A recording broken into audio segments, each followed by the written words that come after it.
एक बात बहुत ध्यान देने योग्य है कि भगवान रथ चलाए थे अर्जुन का। दुनिया की बड़ी बड़ी ताकतें दुर्योधन की तरफ थी। दुर्योधन बलवान है,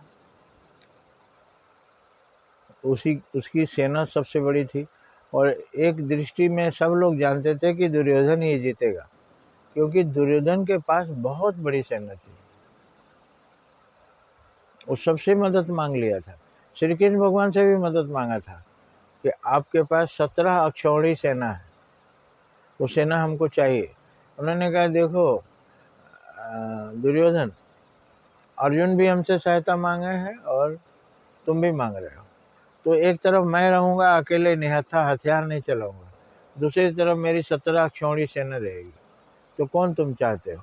ये मैं तभी दूंगा, पहले कल आओ सुबह सुबह मेरे सामने, मैं पलंग से उठूं, आँख खोलूं तो देखूं, उस समय तुम पहुंचे रहो। जो मेरे सामने पहले दिखाई देगा वो उसका मांग पहले मैं मान लूंगा। तो गया दुर्योधन, आधी रात को ही चल दिया। भोर से आधी रात से ही खड़ा था भगवान जहाँ सोए हैं पैर के पास, कि जब भी इनका नींद खुलेगा मैं सामने पड़ूंगा, अब मैं मांग लूंगा जो मांगना है। अर्जुन थोड़ी देर से ही गए जानबूझकर, और गए सिर की तरफ खड़े हो गए कि पहले दुर्योधन को ही देखें। उनको मालूम था दुर्योधन क्या मांगेगा, दुर्योधन उनकी सेना मांगेगा। जब भगवान श्री कृष्ण लड़ेंगे ही नहीं तो उनकी क्या जरूरत है, वही सोच रहा था। और 17 अक्षौहिणी सेना वो लड़ेगी तो हमको सेना की जरूरत है, जब ये कुछ करेंगे ही नहीं तो इनकी क्या जरूरत है। भगवान की आंख खुली, बोलो दुर्योधन क्या चाहिए तुम्हें?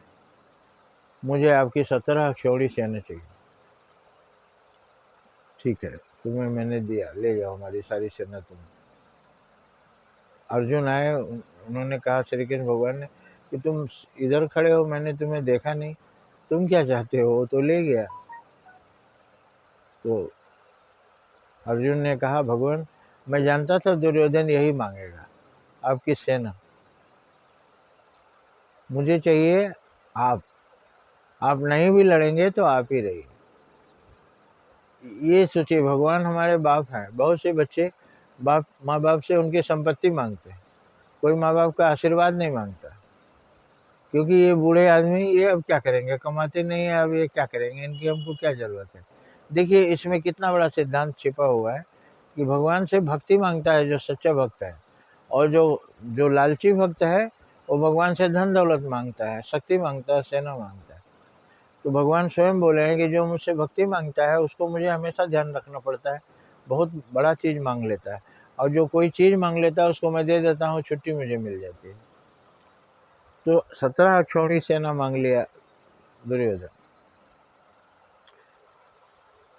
अर्जुन ने कहा आप चलिए मेरे साथ, आप मेरा रथ का डोर संभालिए और मैं आपके भरोसे ही लड़ूंगा।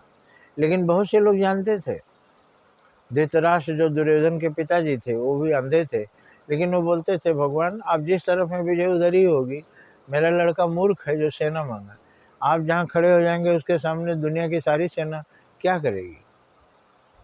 तो ये समझता नहीं है बात, इसलिए हम बोलते हैं सामने चाहे दुनिया की कोई बड़ी से बड़ी ताकत आपके खिलाफ खड़ी हो, आप सच्चाई पर रहिए और अपनी बागडोर भगवान को सौंप दीजिए।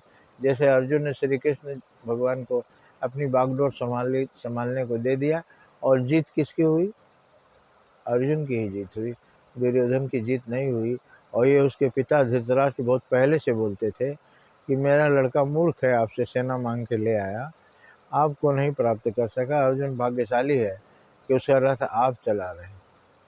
तो इसका मतलब यही है कि हम भगवान को अपनी बागडोर संभालने को दे दें, कोई गलत ना करें, उनके आदेश पर हर काम करें, तो विजय हमारी होगी, ये बात याद रखिए। जय हिंद, जय भारत।